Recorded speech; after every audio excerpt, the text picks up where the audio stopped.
right, good afternoon, everyone. Happy Monday, happy belated Mother's Day to many of you here. I have two things at the top, and then I'll turn it over to our National Security Advisor. So this afternoon, the President and Vice President will host a reception celebrating Asian American, Native Hawaiian, and Pacific Islander Heritage Month here at the White House.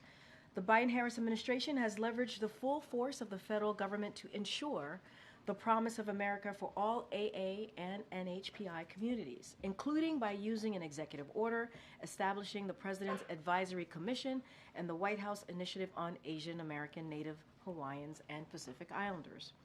The Biden-Harris administration has delivered the most equitable economic recovery on record, with nearly 15 million jobs created, including historic AA and NHPI small business growth. We are also working to ensure equal access to quality education, expand affordable health care for children and families, combat hate, improve disaster recovery, preserve indigenous heritage and lands, and protect civil rights by advancing language access and data equity. And you'll hear from the President directly on this work later today. And finally, today, the Biden-Harris administration is kicking off this year's Infrastructure Week. I know you all are very excited about that. We are celebrating the historic progress of President Biden's Investing in America agenda, which continues to create good-paying jobs, boost domestic manufacturing, strengthen supply chains, and grow the economy from the middle out and bottom up. While Infrastructure Week became an empty punchline during the prior administration, President Biden is delivering an infrastructure decade that will benefit communities for generations to come. To date, our administration has announced over 56,000 infrastructure projects across the country and delivered over $450 billion from the infrastructure law. Today, we release an updated map showcasing thousands of projects that are underway, as well as new state-by-state fact sheets that spotlight investments and projects across the President's entire Investing America agenda. This Infrastructure Week, we are also calling out Congress, Republicans in Congress to be more specific, who voted against President's infrastructure law but are now showing up at groundbreaking events and ribbon cuttings. We're also calling on congressional Republicans to extend funding for Affordability Connectivity Program, which has lowered internet bills to enable more than 23 million households to access affordable high-speed internet. Without congressional actions, millions of Americans will see their internet bills increase or lose internet access at the end of the month. With that, as you can see, our National Security Advisor, Jake Sullivan, is here to give a Middle East update. Jake? Thank you, Karine, and good afternoon, everyone. Before I take your questions, I want to step back and make some comments on the latest developments in the Middle East. There's been a lot more heat than light in the recent coverage and commentary about the war between Israel and Hamas. So I want to take a moment today to get back to basics and lay out the administration's view. Here is how we see it. 1, this is a war between the State of Israel and the terrorist group Hamas, whose mission is to annihilate Israel and kill as many Jews as they can. The war began on October 7th, when Hamas massacred 1,200 people and took more than 200 hostages. There was a ceasefire in place on October 6th. Sinwar broke it. The President has made clear the United States wants to see Hamas defeated and justice delivered to Sinwar. There can be no equivocation on that. 2, the Palestinian civilians caught in the middle of this war are in hell. The death and trauma they've endured are unimaginable. Their pain and suffering are immense. No civilian should have to go through that. This is on the President's mind every day. 3, Israel has an unusual, even unprecedented burden in fighting this war because Hamas uses hospitals and schools and other civilian facilities for military purposes and has built a vast network of military tunnels under civilian areas. That puts innocent civilians in the crossfire. It does not lessen Israel's responsibility to do all it can to protect innocent civilians. 4, we believe Israel can and must do more to ensure the protection and well-being of innocent civilians. We do not believe what is happening in Gaza is a genocide. We have been firmly on record rejecting that proposition. 5, the United States will continue to lead international efforts to surge humanitarian assistance throughout the Gaza Strip, because innocent civilians should never go without food, water, medicine, shelter, sanitation, or other basic necessities. Active diplomacy by President Biden has made a considerable difference in getting more aid into Gaza. Now we are redoubling that diplomacy to press the key actors, including Israel and Egypt. I discussed this issue with my Israeli and Egyptian counterparts yesterday. 6, the United States has sent a massive amount of military assistance to Israel to defend itself against all threats, including Hamas, Hezbollah, and Iran and its other proxies. We are continuing to send military assistance, and we will ensure that Israel receives the full amount provided in the supplemental. We have paused the shipment of 2,000-pound bombs because we do not believe they should be dropped in densely populated cities. We are talking to the Israeli government about this. We still believe it would be a mistake to launch a major military operation into the heart of Rafah that would put huge numbers of civilians at risk without a clear strategic gain. The president was clear that he would not supply certain offensive weapons for such an operation were it to occur. It has not yet occurred, and we are still working with Israel on a better way to ensure the defeat of Hamas everywhere in Gaza, including in Rafah. This has been the subject of detailed conversations between our professionals, and I discussed this again with my Israeli counterpart just yesterday. 7, military pressure is necessary, but not sufficient to fully defeat Hamas.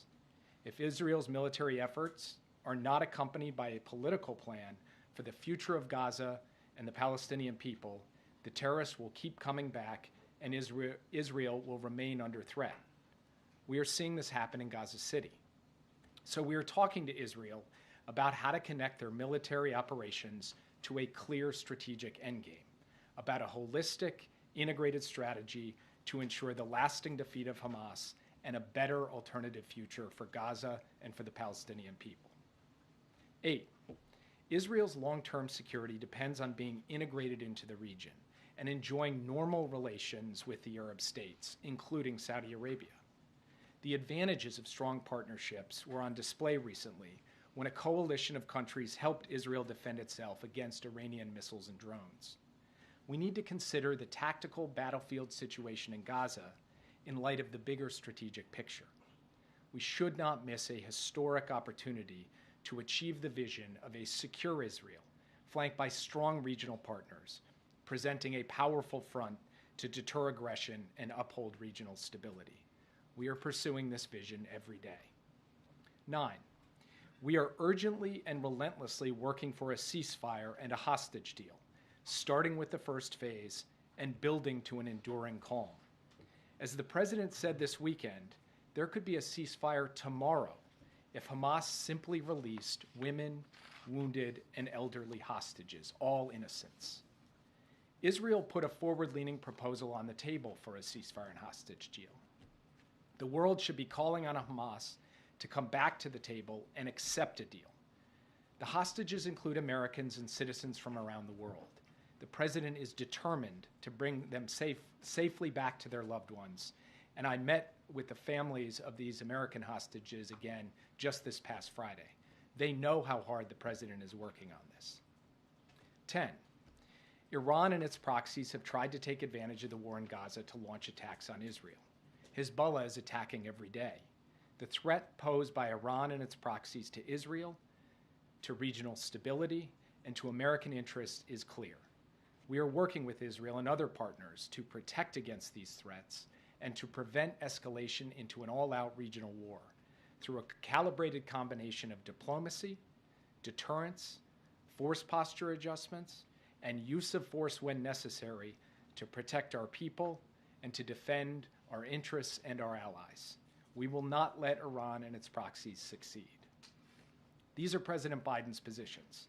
They reflect his commitment to getting an outcome in Gaza and across the broader Middle East that protects Israel's future security and paves the way for a future of dignity and security for the Palestinian people as well, rather than Israel getting mired in a counterinsurgency campaign that never ends and ultimately saps Israel's strength and vitality.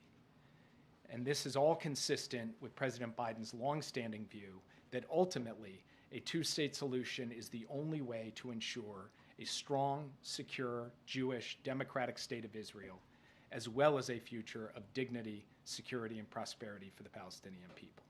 One last thing. No president has stood stronger with Israel than Joe Biden. He was the first president ever to visit Israel during wartime. He is protecting Israel at the United Nations. He mobilized a coalition to directly defend Israel against an unprecedented Iranian attack. He led the bipartisan effort to pass a supplemental that ensures Israel's defense and military edge for years to come. His commitment to Israel is ironclad.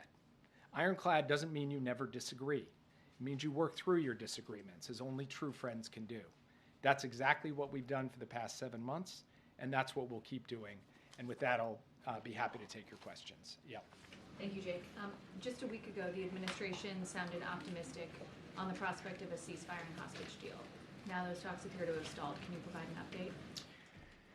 Well, I have been quoting George Mitchell of late, who negotiated peace between the warring parties in Northern Ireland. And Senator Mitchell said quite famously that negotiations are 1,000 days of failure and 1 day of success. And right now, we're in the former days rather than the latter day. And this particular negotiation has had its ups and downs, its ins and outs, its twists and turns. And what I laid out in my opening comments remains the case. There could be a ceasefire tomorrow if Hamas would just go ahead and release women, wounded, and elderly. We do believe Israel has put a good proposal on the table. Hamas has put a counter-proposal on the table. The world is calling for a ceasefire. Those who are doing so should go to Hamas and say, come to the table and work until we get a deal. I can't predict when and if that will happen. I can tell you that we remain committed to pressing the diplomacy to achieve that outcome on behalf of the American hostages and all the hostages, and on behalf of getting to an enduring calm in Gaza. What exactly the next step is, we will have to see. This is a dynamic situation that involves the diplomatic element as well as the military element, including the recent operations that Israel has taken in Rafah. So we will now have to see how things unfold in the coming days. You said that it was down to language. What is it down to now? Well, in the end, when you're talking about a phased agreement that has multiple elements relating to sequencing of hostages coming out, movement of military capabilities, surging of humanitarian assistance, movement of civilians, all these things are quite detailed, and working through those details is what is going to be necessary to get this across the finish line. We believe there is a framework that both sides could sign up to, and it's really about the specifics of that framework and filling that out that's necessary. Language ends up being on a page, but it is what reflects the implementation of those details. That's what we're working with the parties, both with Israel and with Qatar and Egypt, who are in close touch with the representatives of Hamas, and we'll keep you updated as we drive to the finish line. We are intent and determined to get all of the hostages home. We are intent and determined to produce a ceasefire and hostage deal. We believe we can achieve that. I cannot tell you when. Yeah. Jake, I want to ask you about Russia, but just first on this topic. In the readout, your call with Israeli officials yesterday, it said that you're going to have this meeting again in person soon. Is your expectation, well, one, when is your expectation that meeting will happen, and do you expect that there won't be a Rafah offensive until that meeting has taken place? I expect it'll happen in a matter of days, not weeks. We haven't announced a specific date on the calendar, but this isn't going to be long in the future. We're just talking about scheduling so that we can get the teams together. Because, of course, it's not just me meeting my counterpart. It's military intelligence and humanitarian professionals on both sides being a part of that conversation as well. And what I expect is that we will have an opportunity to talk further about the best way to ensure Hamas's defeat everywhere in Gaza, including in Rafah, in the context of that conversation. And that opportunity will still be available to us when we show up for that conversation. And then Zelensky's advisor said today that these new Russian government appointments, including the defense minister, show that Moscow is going to try to scale up its war effort and reconfigure its economy for its defense needs. Is that your assessment of this shakeup as well? Look, it's an opaque system. It's run by one man, Vladimir Putin. He calls the shots. He may move around professionals into various roles, but at the end of the day, he seems bound and determined to continue to try to inflict a brutal war of aggression on Ukraine. We'll take whatever comes, support Ukraine alongside a coalition of countries, and see what happens. So I don't have a specific comment on the nature of this change up in their government. I've seen that speculation from the Ukrainians. It's not unreasonable, but I can't draw any conclusions at this point. We'll have to see what unfolds. Yeah. Thanks, Jake. Does the U.S. believe that Sinwar or other top Hamas leaders are hiding in Rafah? And if not, why do the Israeli forces continue to push further into Rafah? What reasons are they giving you? Look, I've seen the public reporting on this, both in Israeli press and in American press, citing intelligence officials suggesting he's not actually in Rafah. I'm not going to comment from intelligence on intelligence operations from the podium, so I'm afraid I can't go further in trying to answer your question. But it's a reasonable question if, in fact, it were the case that he weren't in Rafah, but I can't confirm that one way or the other from this podium. What reasons are the Israelis giving for why they continue to push forward in Rafah? And do you get the sense that they're taking the U.S. warning and threat seriously?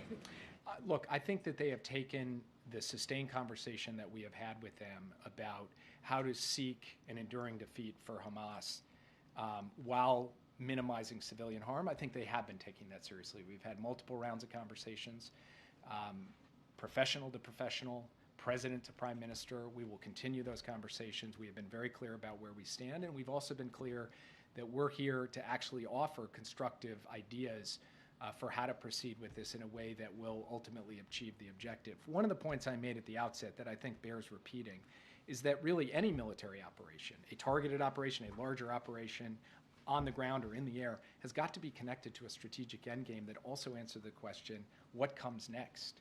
And that's something that we're really bearing in on with the Israeli government, and feel that there needs to be more attention on that piece of it, lest we end up in a circumstance where Israel conducts a military operation, kills a bunch of Hamas guys, also creates some harm to innocent civilians caught in the crossfire, and then terrorists come back, as we have seen them come back in Gaza City and Khan Yunis and other places. We want to avoid that outcome. We want an outcome in which the page gets turned from Hamas's terroristic reign over Gaza, and a better future comes for the Palestinian people and for the security of the state of Israel. That's what we're going to keep working through. Yeah. Thanks, Jay. I know you don't previously haven't wanted to talk about drawing red lines, but Israel is continuing to strike Rafah, and they're continuing to order the evacuation of large numbers of civilians. So how will you assess when it has crossed over into a full-scale offensive from the current operations that are happening now? We're watching this very closely, as you are. We're consulting closely with the Israelis. We're collecting our own assessment of what's happening on the ground. The Israeli Defense Forces have indicated to us that the operations they are currently pursuing are targeted. They are not the kind of massive military operation that we have talked about.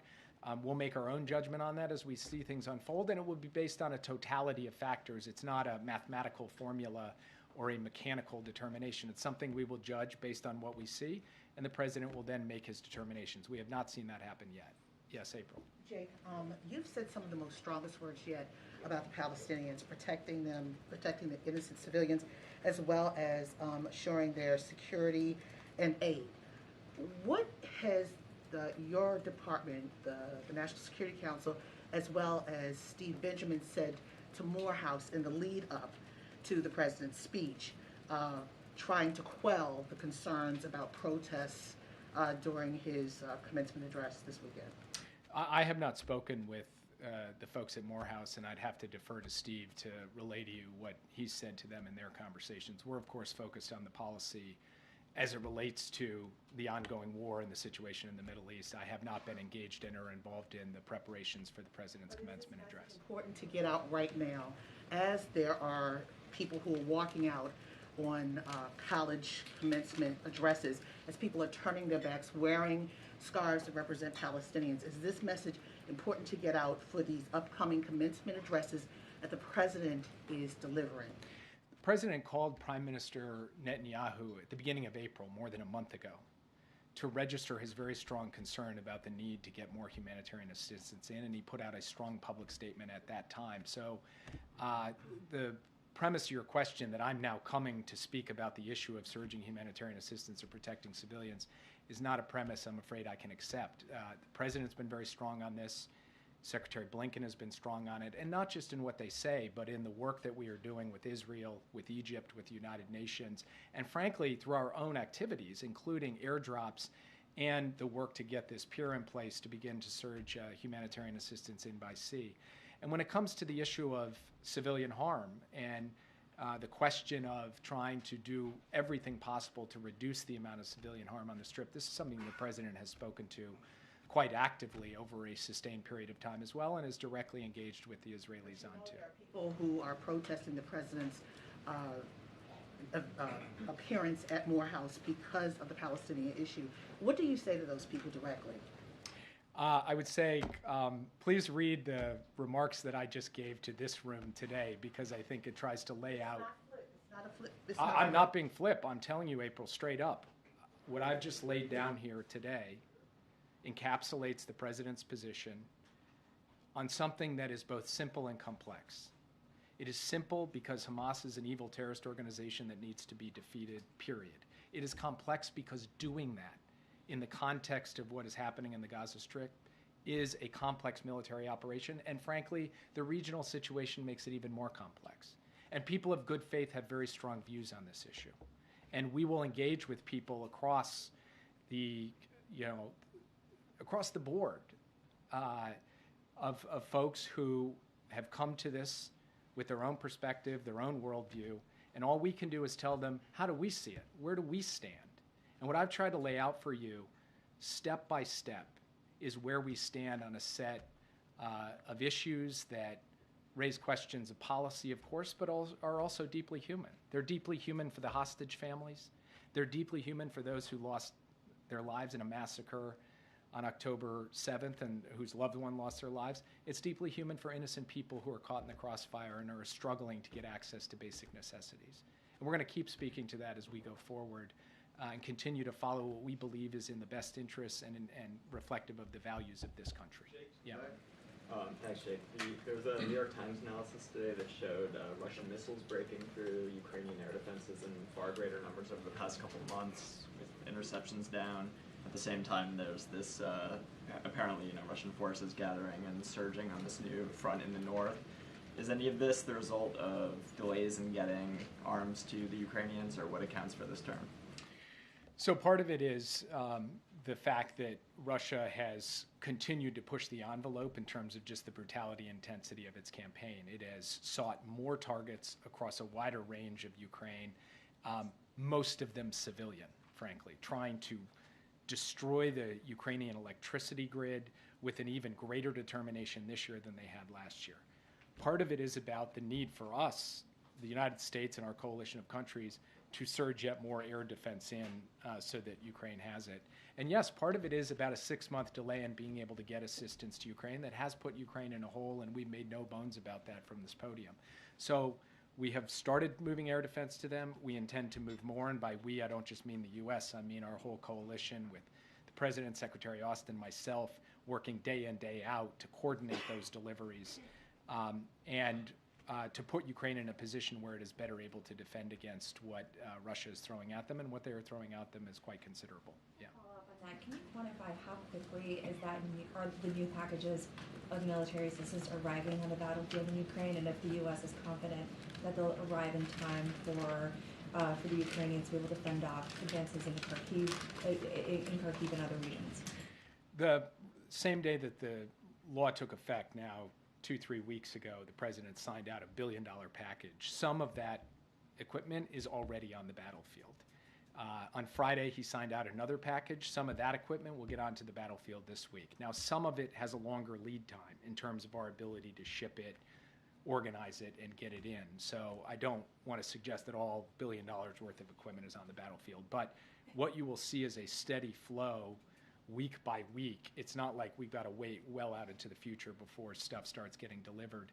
And we are going to have another, what we call PDA, Presidential Drawdown Authority package, just in the coming days, because we're trying to really accelerate the tempo of the deliveries, recognizing, as I said before, the delay put Ukraine in a hole, and we're trying to help them dig out of that hole as rapidly as possible. PDAs every week now, or even faster? How we do the drawdown is a little bit less of the central issue than what the size of it is and what the sequence of actual deliveries are. So I'm not going to suggest that there'll be a drawdown every week. What I am going to suggest is that the level of intensity being exhibited right now in terms of moving stuff is at a 10 out of 10. I spoke this morning along with Secretary Austin and Chairman Brown with our counterparts in Ukraine, General Syrskyi, Minister Umarov, and Andriy Yermak. We spoke for 90 minutes. It was a detailed conversation about the situation on the front, about the capabilities that they are most in need of, and a real triage effort to say, get us this stuff this fast so that we can be in a position to effectively defend against the Russian onslaught. And so at the highest levels in our government, we are engaged with the highest levels of theirs to be able to ensure that we're doing everything humanly possible, both ourselves and our allies who are surging equipment as well, to get it there to the front lines. Can I follow up on an Israel question? Sorry. Secretary Blinken said yesterday that Israel could be, quote, holding the bag on an enduring insurgency. I'm curious whether would Israel be holding that bag alone? In other words, is there any concern, or are you concerned that Israel's ongoing prosecution of the war using U.S. weapons is going to help Hamas cultivate kind of a new generation of people who will be, targeting U.S. interests and attacking Americans? Look, we have painful experience in counterinsurgency campaigns, fighting terrorists in urban environments and populated areas, and we know that it is not as simple as executing a military operation and calling it a day. As I said in my opening comments, military operation has to be connected to a political plan for the day after, so that there is a clear alternative, and there's governance, and there's security, and all of the steps you need to take to finally and fully defeat a hardened, entrenched terrorist foe. And yes, one of the risks of engaging in any kind of counterinsurgency campaign is the ability of the terrorist group to attract more recruits and more followers as time goes on. This is something we have talked to the Israelis about. So one of the key points that we have been reinforcing is to step back just from a tactical military analysis of the situation, ask strategically, how do we get to the common goal, the enduring defeat of Hamas? And that is going to require military pressure, yes, but more than just military pressure, a political plan to get there. Hi, thank you. One of the big questions about Rafah is that why does the United States, the strongest ally of Israel, the biggest weapon supplier, seem to have so little clout with the Netanyahu government? And you said, for instance, that they need a strategic endgame. They don't have one yet. Bibi Netanyahu has said they're going to go ahead in Rafah no matter what. What is the evidence that the United States still has clout with the Netanyahu government, or is it just too early to tell? Well, I think you can go back to the beginning and look at the pattern of engagement of the United States and the impact that it's had on, for example, the flow of humanitarian assistance. And we believe also that in engaging Israel on the question of civilian protection and civilian harm, they have made adjustments over the course of time.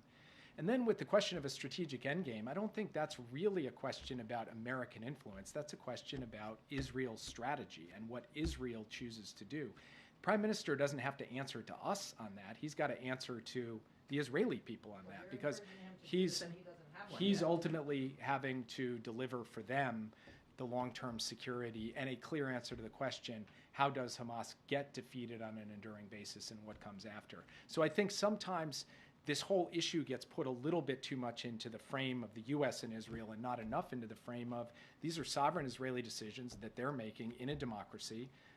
Their leadership is choosing how to prosecute this war.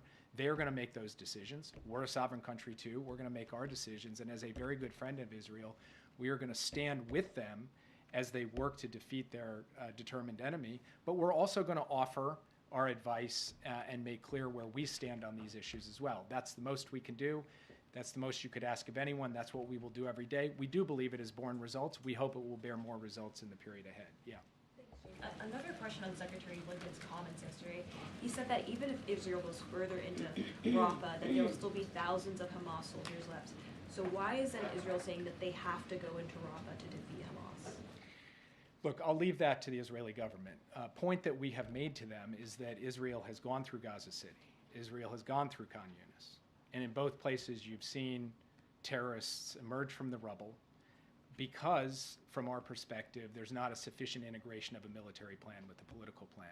We have concerns about that. We've raised those concerns, not with rancor, but because we want to see a successful outcome to this war.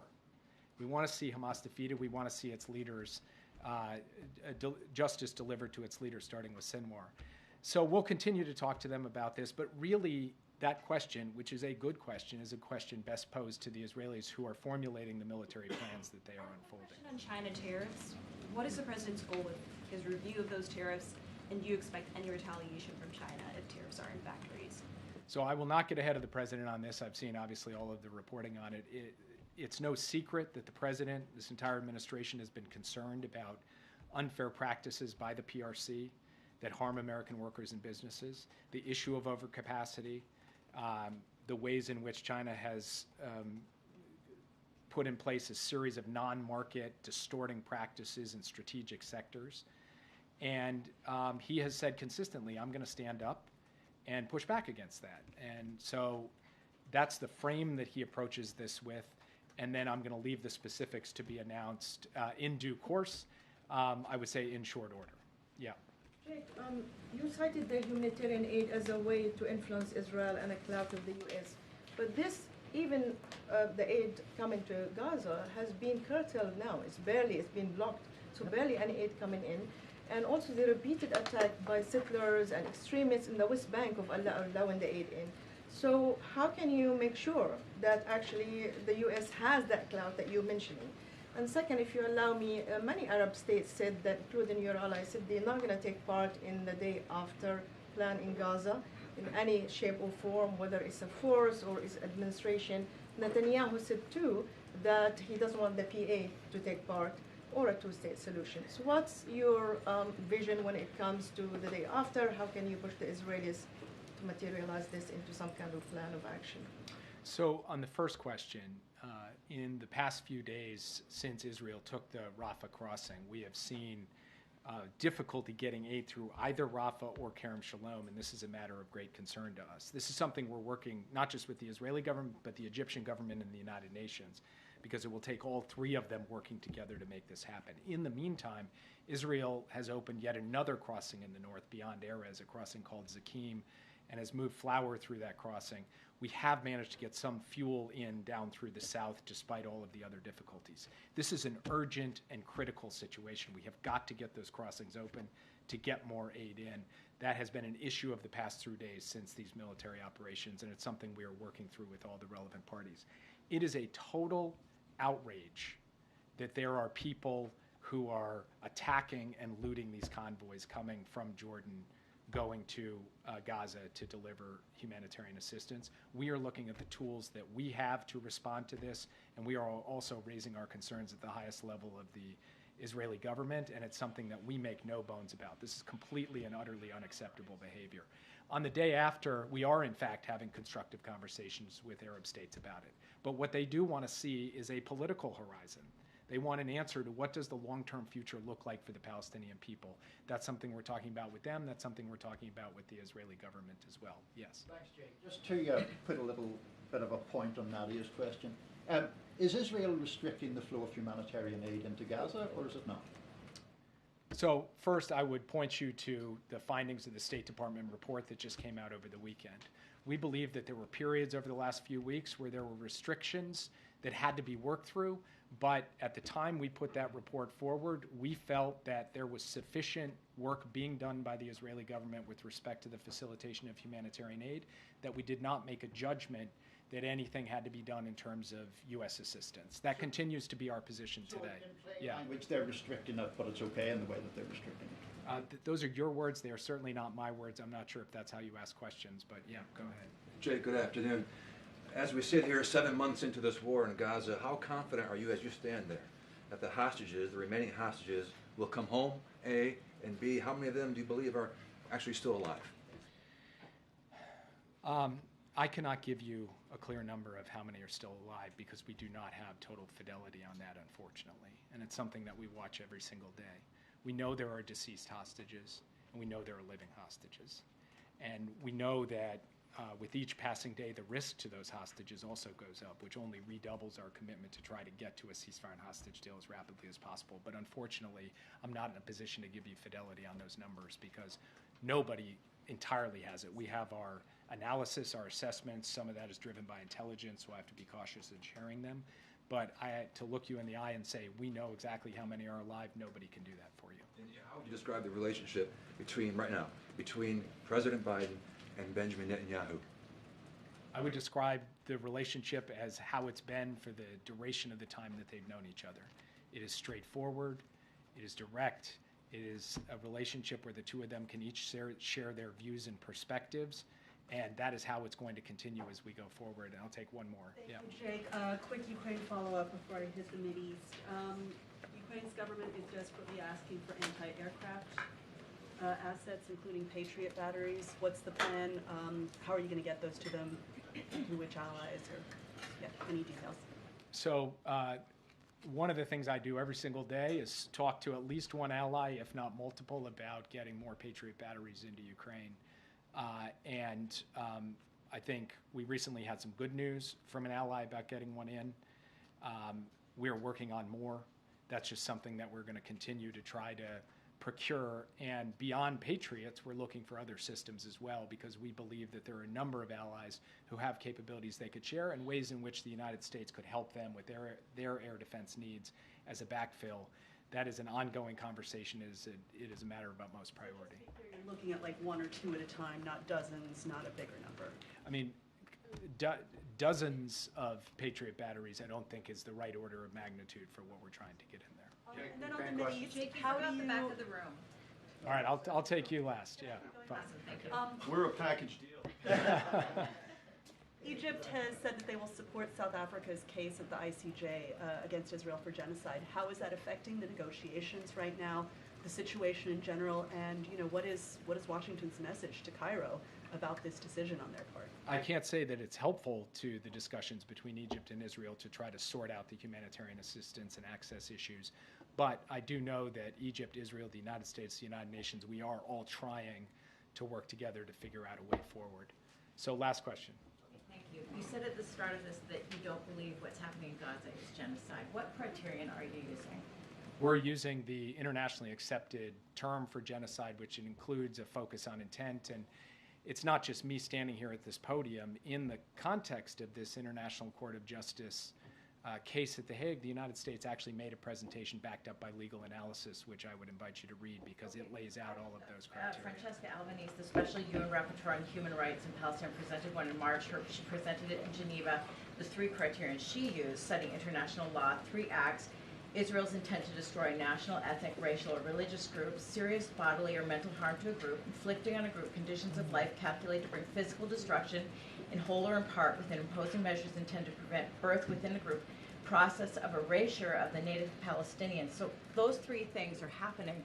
How can you say genocide's not being committed? As I just told you, I think the best way for me to answer that question is actually to ask you to look at the laydown that we gave, which... Are you saying this isn't happening? I'm sorry, I thought you asked me how I can say it. I'm saying I'd like you to look at the United States' I just did. I'm asking you, saying this isn't happening. Do you mind if I finish answering your question before you interrupt? Are you saying that she's a liar? The United States has laid down at the International Court of Justice in writing, in detail, its position on this issue, and I'd ask you to read it. Thank you. Are you saying that it doesn't line up for them with what she's saying? Thank you, Jake. Thank you, Jake. Okay, I know, and folks are leaving right now. It's okay. I have an effect on folks.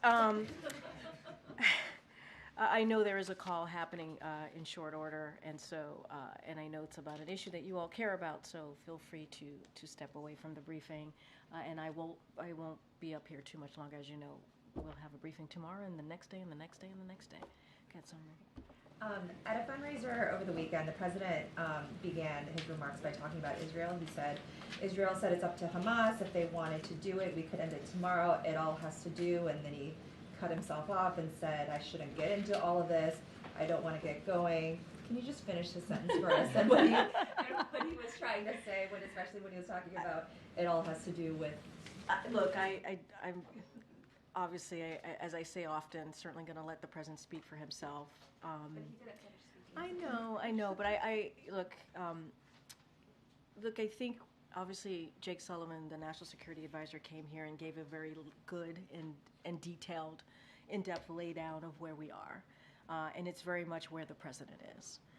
and talked about humanitarian aid, obviously the importance of getting that into Gaza, and how we want to make sure that we deal with what we're seeing there with the dire situation in Gaza. Obviously, he talks about our continued support. He talked about our continued support for Israel's security. That is ironclad. That is what we want to make sure that, they are able to defend themselves. And so I think all of that remains to be true. Hostage deal, we want to get to a ceasefire and also create a situation where we can get more of that humanitarian aid, bring hostages home. So all of that continues to be true. I think the words that you heard from the President's National Security Advisor, I think is very clear on where the President is. I can't speak beyond that. And, I think the President started out saying what was on his mind, but more broadly, where we are with the situation in Gaza and Israel has been very clear, and we want to continue to lay that out. That is one of the reasons that Jay came out here. The House is likely to vote on the Israel Security Assistance Support Act later this week, which would ban the administration from withholding military aid to Israel that has been congressionally approved. Is that something that, it's obviously a response to the President's comments over the last week, so is that something that the White House would oppose? Are you talking to Democrats who might be inclined to go with Republicans on this? So look, I'll start off, I just repeated basically what I wanted to say to this question, which is this President has been very clear. His commitment to Israel's security is ironclad. That has not changed. We share Israel's goal of defeating Hamas, and will continue to stand with Israel to make that happen. We've been very clear. As it relates to the announcement that the President made in the interview last week on CNN, we have paused only one shipment. That includes 2,000 pounds bombs, which can be very destructive in densely populated urban environments, such as Rafah. You heard, obviously, Jake just speak to this. And then so regarding this bill, as you just asked me about, Sungmin, we strongly, strongly oppose attempts to constrain the President's ability to deploy U.S. security assistance consistent with U.S. foreign policy and national security objectives. It is our objective as well that we plan to spend every last cent appropriated consistent with legal obligations, including in the recent supplemental, that national security supplemental that was just passed and the President obviously signed. We are committed to that to that supplemental, so that has not changed. Go ahead, April. This week, President Biden is going to commemorate the anniversary of Brown v. Board. Does this President or this administration believe that Brown v. Board may have been weakened by the Supreme Court's decision on affirmative action in college admissions? So as you just stated in your question to me, the President is going to commemorate Brown v. Board, and he's also going to meet with the families. That's going to happen on Thursday. On Friday, he's going to go over to the National Museum of African American History and Culture. He'll be there on Friday to give a really important speech. I don't want to get ahead of the President, but to your question about the Supreme Court's ruling in Students for Fair Admissions versus Harvard last year, the President reiterated that his administration will fight to preserve the hard-earned progress we have made to advance racial equity, civil rights, and expand educational opportunity for all Americans. Specifically, the President called on colleges and universities when selecting among qualified applicants to give serious consideration to adversities students have overcome, including the financial means of a student or their family where a student grew up and went to high school, and personal experience of hardship and discrimination, including racial discrimination that a student may have faced. As the President said last June, when this verdict came down, he strongly disagrees with the court decision and believes that one of the greatest strengths of America is indeed our diversity. The President, again, is going to speak about this on Friday, so I don't want to get ahead of him, but we have made very clear how we feel about this decision that happened almost a year ago. But does he believe that it undermines Brown v. Board, this historic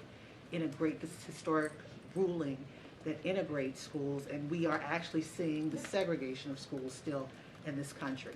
No, I totally agree with all the points that you made. I laid out what we thought about that decision that came last June, and we had said it is something that is concerning, incredibly concerning. The President is going to give a speech on Friday I'm going to let the president speak for himself. He will address this. Obviously, we are indeed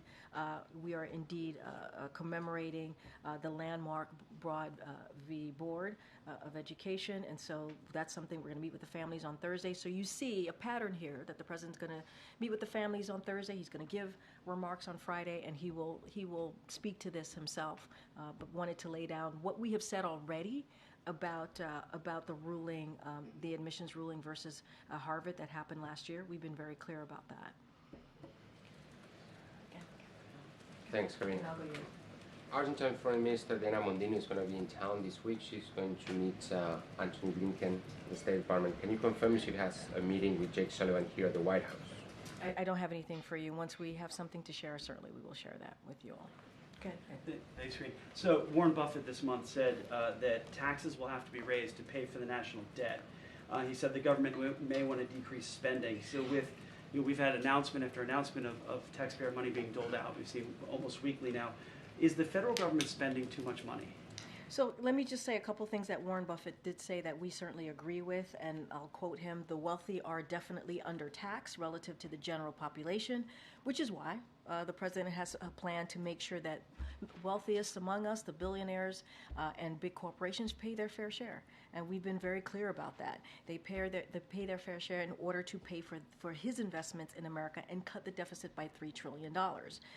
And Buffett also said it doesn't bother him to pay taxes. And so it has been very clear, the president has said, that he will not raise taxes on anyone making less than $400,000. That is what the president has said. Warren Buffett pretty much agrees with us. We agree, obviously, with him.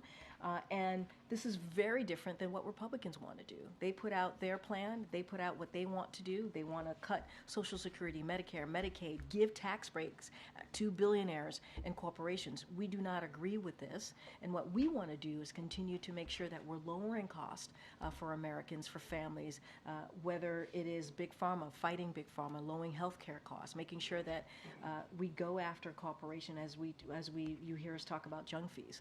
Those are the ways that we want to move forward. That's what our focus is. So increase taxes to pay the debt?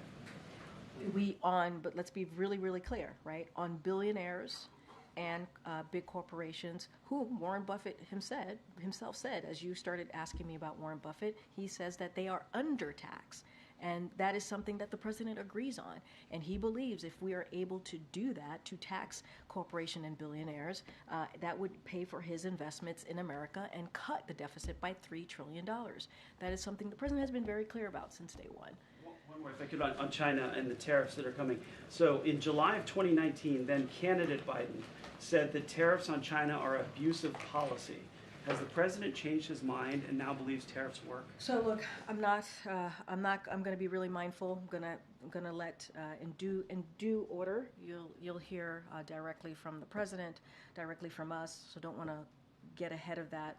Jake said it really well when he was here. We have always had concerns on China's unfair trade policies. We've been very clear about that. And the last administration, when they did a trade deal with China, what it did is it failed to increase American exports or boost manufacturing. That is not something the president wants to see. He has been doing the opposite, making sure that American manufacturing is created here, right here in America.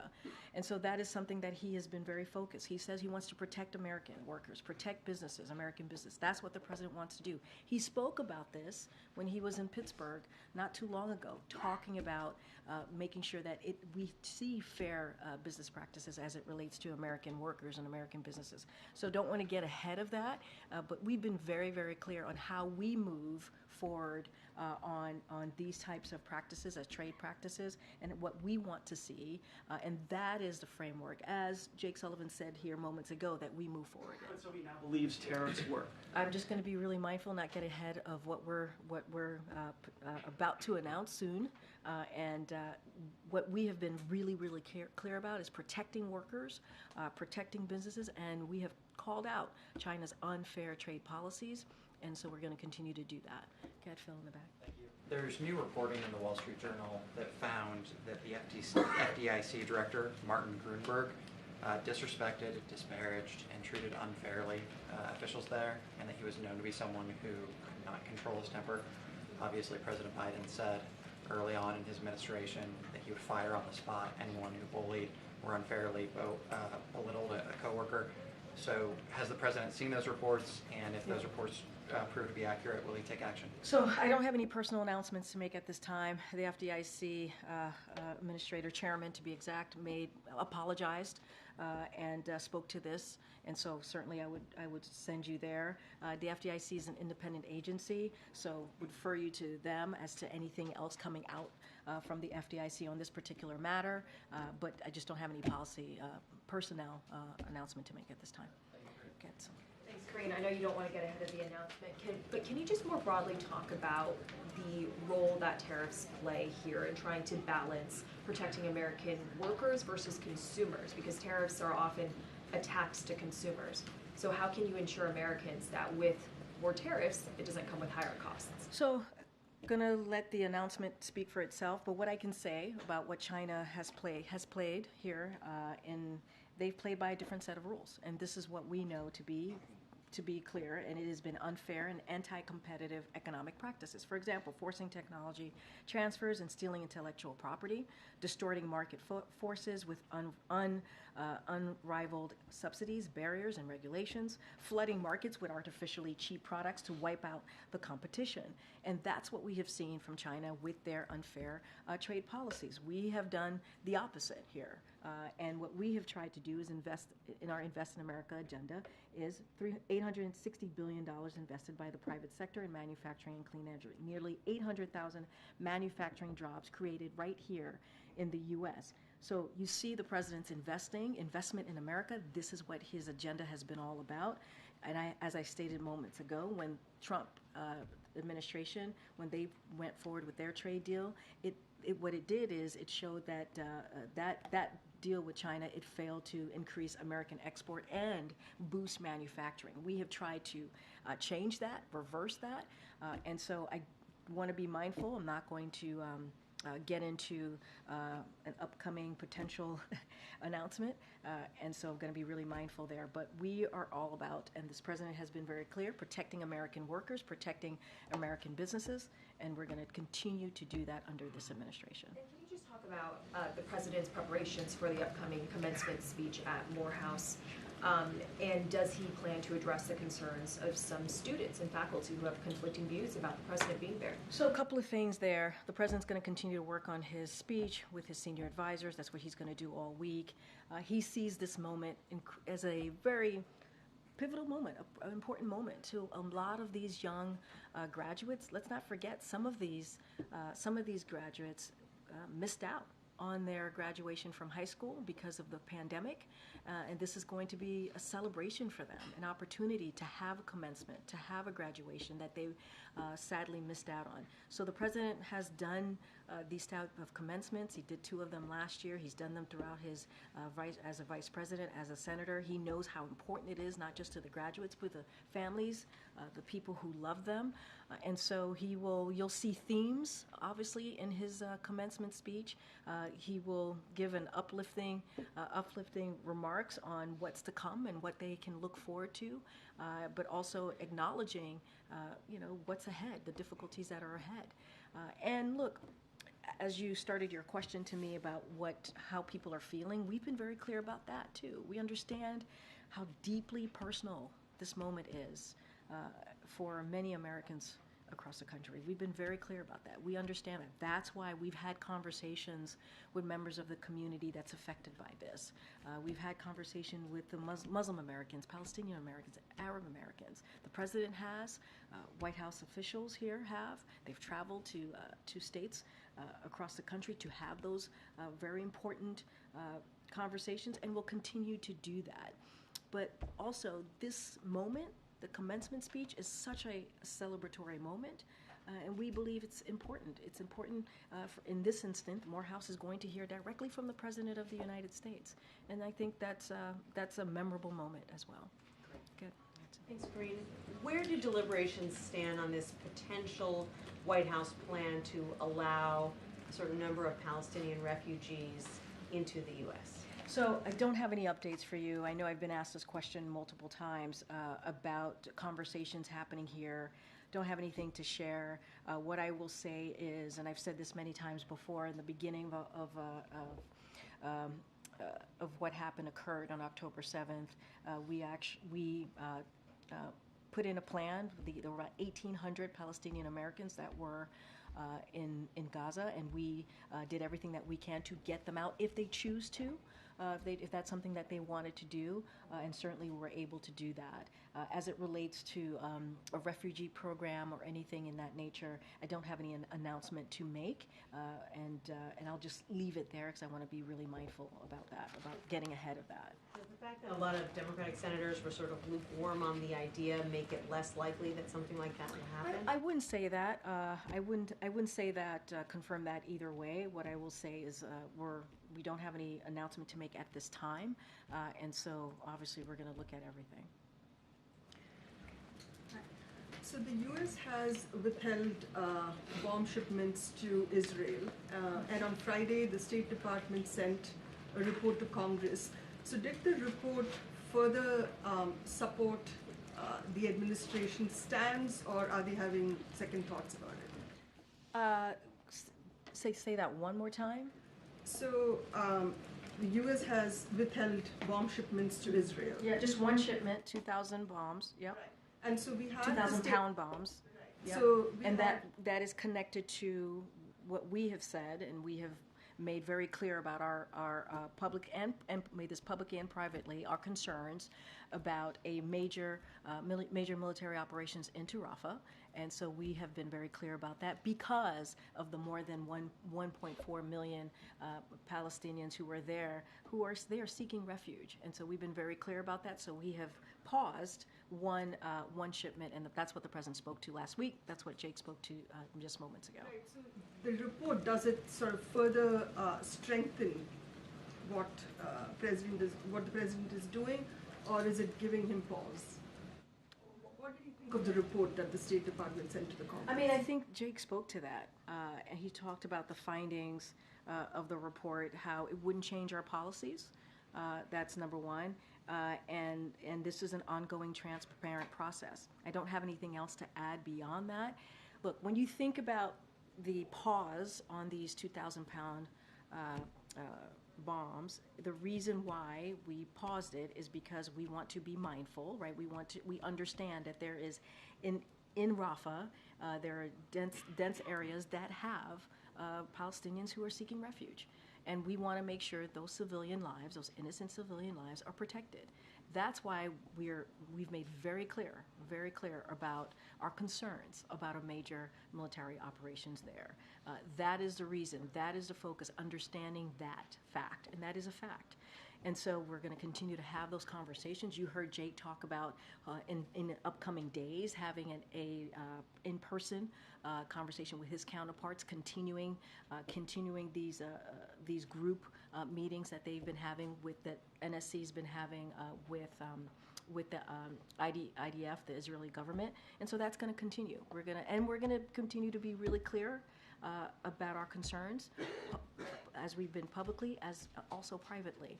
And so those conversations continue, and that's why the president has been very clear. There are 1.4 million civilians, innocent civilians, that are in Rafah right now. And we want to be really careful and mindful. We want to see a plan that speaks to how is Israel going to make sure that those lives are protected. It is a pause of one shipment, and that shipment is related to what we believe it could be potentially, an issue here in Rafah. Being very, very clear about that. Okay, good. Thanks, Karine. Some recent polls, and I know you've said the president doesn't govern looking at polls, but some have shown his popularity eroding amongst young people and also non-whites, and it's not only related to Israel. Is he aware of that? Is he going to try to refocus his messaging or tweak it to speak directly to those groups that have felt left behind? So look, and going to be mindful about this upcoming election, not going to comment about that, the 2024 election, or how these polls will affect the 2024 election. Going to be super mindful. But more broadly, we believe that young Americans support the president's agenda more broadly, right, in an overwhelming way. And the president has stood with young Americans on many of the issues that they care about, because you said beyond what's happening in the Middle East. And so when it comes to climate change, right, that's something that he's been very clear about and has been the most progressive president on that particular issue.